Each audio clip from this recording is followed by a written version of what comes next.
வாங்க பைக்கார தம்பி வாங்க. வணக்கம். செக்கு திரும்பிருச்சு.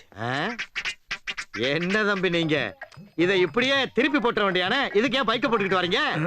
செக்கு பவுன்ஸ் ஆயிருச்சியா? பவுன்ஸ் ஆயிருச்சா? என்னப்பா சொல்ற? எங்க பவுன்ஸ் ஆச்சு? பவுன்ஸ் ஆயிருக்கு தானே ரெஃபர் பண்ணா. பேங்க்ல பணம் இல்லாம திரும்பி வந்துருச்சியா? இங்க வர்றா. எவ்வளவு பெரிய பேங்க்ல பணம் இல்லையாடா? எவ்வளவு கேவலப்படுத்துறாங்க பாரு. எவ்வளவு அசிங்கப்படுத்துறாங்க.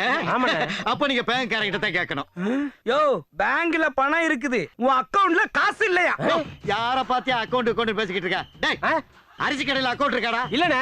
மளிகை கடையில அக்கவுண்ட் இருக்காடா? இல்லனே. டீ கடையில அக்கவுண்ட் இருக்காடா? இல்லனே. பிராந்தி கடையில அக்கவுண்ட் இருக்காடா? கேதுல அக்கவுண்ட். கேட்டியா? ஒரு டீ வாங்கினா கூட நாங்க கேஷ் கொடுத்து தான் வாங்குவோம். இப்படி இருக்கும்போது பேங்க்ல அக்கவுண்ட் வைக்கிற அளவுக்கு எங்க குடும்பம் என்ன கேவலப்பட்டு போயாடா கிடக்கு? அதானே. அப்புறம் எப்படியா செக் கொடுத்த? நல்ல கதையா இருக்க. நீ தானே கேட்ட. பேங்க்ல அக்கவுண்ட் இல்லாம உனக்கு எப்படி செக் புக் வந்துச்சுங்கற? அது சிவகாசில பிரிண்ட் ஆகி செண்பகா லாரி சர்வீஸ் வழியா வருது. அதை எடுத்து உனக்கிட்ட கொடுத்தேன். வேணும்னா சொல்லு, அடுத்த மாசத்துக்கு இப்பவே கொடுத்துறேன். கள்ள செக்கா? கள்ள செக்கோ நல்ல செக்கோ செக் கொடுத்தோம்ல. இப்ப நாங்க செக் வப்பம் இல்ல. எப்படி வைப்பீங்க? கள்ள செக் அடிச்ச குற்றத்துக்காக கவர்மெண்ட ஏமாத்துனதுக்காக உன்னை கோர்ட்டு படிக்கட்ட ஏத்தி உன்னையும் உன்னை சுத்தி இருக்கிற தடிவெட்டு பசங்களையும் நடு ரோட்ல நிப்பாட்டல. நான் கலெக்ஷன் கந்தா இல்லடா. டேய், நீ இந்த படிக்கட்ட விட்டு கீழ இறங்கி போனா தானடா நான் கோர்ட் படிக்கட்ட ஏறுவேன். டேய், மத்த நேரம்ல அறுவாள் எடுக்கறீங்க. இப்போ எடுத்து வெட்டலாம்.